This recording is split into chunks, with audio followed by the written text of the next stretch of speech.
গত এপিসোডে আমরা দেখেছি নারুটো ২ বছর পর হিডেন লিফ ভিলেজে ফিরে এসেছে এবং তখন সুনাডে তার শক্তি পরীক্ষা করার জন্য তাকে একটি চ্যালেঞ্জ দেয়।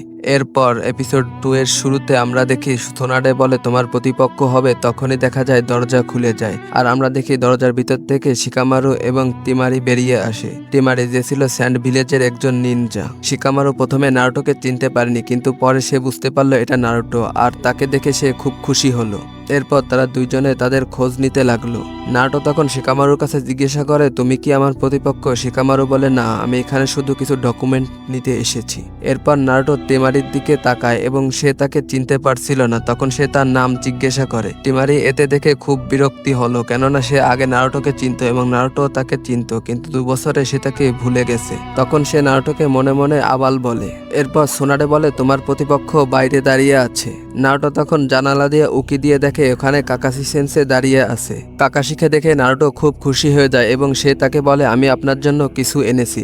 এরপর নারুটো তাকে একটি বই বের করে দেয়। বইটি দেখে কাকাশির চোখ ঝলমল করছিল, কেমন যেন মনে হচ্ছিল যে সে কোটি কোটি টাকা জিতে গেছে।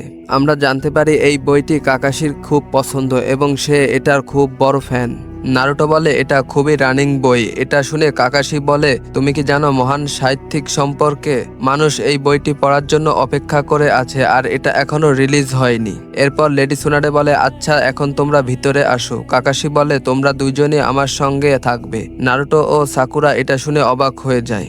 সুনাডে তখন তাদেরকে বলে, তোমাদের একটা টেস্ট দিতে হবে, এরপর তোমাদের ভবিষ্যতে কোন মিশনে পাঠাবো তা ঠিক করা হবে। কাকাশি বলে, তাহলে শুরু করি। কিন্তু তারপর বলে, নারুটো তুমি তো অনেক দূর এগিয়ে গেছো, হয়তো ক্লান্ত, একটু বিশ্রাম নাও, আমি তোমার ট্রেনিং গ্রাউন্ডে অপেক্ষা করব। এটা বলেই কাকাশি অদৃশ্য হয়ে যায়। সবাই বুঝে যায় তিনি বইটি পড়ার জন্য পালিয়ে গেছে। সবাই চলে যায়। তখন নারুটো বলে, কাকাশি সেন্সে আমার ট্রেনিংয়ের চেয়েও বইটি পড়তে বেশি আগ্রহী। সাকুরা তখন বলে, হয়তো আমরা আমাদের ট্যাকটিক্স বানানোর সময় পেলাম।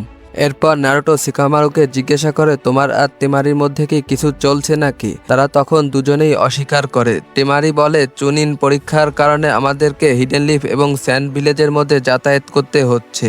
আমরা জানতে পারি শিকামারু চুনিন পরীক্ষায় উত্তীর্ণ হয়েছে। শিকামারু তখন নারুটোকে জিজ্ঞাসা করে, তুমি কি ভাবছো? এরপর জানা যায় নারুটো একমাত্র ছাত্র যে এখনো চুনিন পরীক্ষায় পাশ করেনি। অন্যদিকে গারা ইতিমধ্যেই কাজে কাগে হয়ে গেছে। যেমন লিফ ভিলেজে হোকাগে থাকে, তেমন স্যান্ড ভিলেজে কাজে কাগে। নারুটো এটা শুনে দুঃখ না পেয়ে খুশি হয় এবং তার চোখে গারার জন্য গর্ব দেখা যায়। সে বলে, আমিও একদিন হোকাগে হব ঠিক তোমার মতো। এরপর আমরা দেখি কাকাশি এবং জিরায়া কথা বলছে। জিরায়া তখন বলে, আমি নারুটোকে তোমার হাতে তুলে দিচ্ছি। কাকাশি জিজ্ঞাসা করে, সে তো দেখতে অনেক বড় হয়েছে, কিন্তু মানসিকভাবে কি বড় হয়েছে? জিরায়া তখন বলে, তুমি নিজেই দেখে নাও। অন্যদিকে আমরা স্যান্ড ভিলেজে দেখতে পাই, যেখানে গারা কাউন্সিল মিটিংয়ে সবাইকে সতর্ক করে যে আকাতসুকি নামে একটি সংগঠন তৈরি হয়েছে এবং তাদের প্রতিটা সদস্যই এস র্যাঙ্ক ক্রিমিনাল। তাদের মধ্যে একজন হলো ইতাচি উচিহা, যে হিডেন লিফ ভিলেজে এবং এক রাতের মধ্যেই উচিহা ক্ল্যানকে হত্যা করেছে। আরেকজন কিসামে এবং ওরোচিমারু, যে আগে এই সংগঠনের সদস্য ছিল।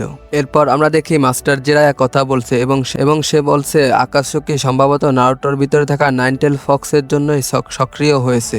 স্যান্ড ভিলেজে নিরাপত্তা বাড়ানো হয়। নির্দেশ দেওয়া হয় যদি কেউ কালো পোশাক এবং লাল মেঘ চিহ্ন ড্রেস পরে থাকে তাহলে আক্রমণ করা হবে।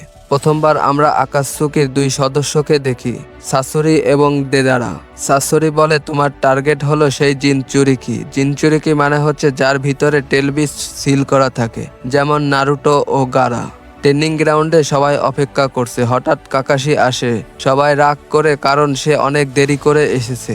তারা ভিতরে গিয়ে দেখে এটাই সেই ট্রেনিং গ্রাউন্ড যেখানে প্রথমবার বল টেস্ট হয়েছিল। কাকাশি আবার সেই 2টো বল দেখায় এবং বলেন নিয়মটা ঠিক আগের মতোই থাকবে। অন্যদিকে স্যান্ড ভিলেজের গেটের সামনে কালো ও লাল মেঘ চিহ্ন দেখে বোঝা যায় এরা আকাতসুকির মেম্বার। আকাতসুকির সদস্যরা গেটে পৌঁছে যায় এবং গার্ডকে হত্যা করে। ট্রেনিং গ্রাউন্ডে জিরায়া এবং সুনাডে আসে। তারা দেখে নারুটো কেমন পারফরমেন্স করছে। নারুটো আক্রমণ শুরু করে আর এখানেই এপিসোড শেষ হয়ে যায়।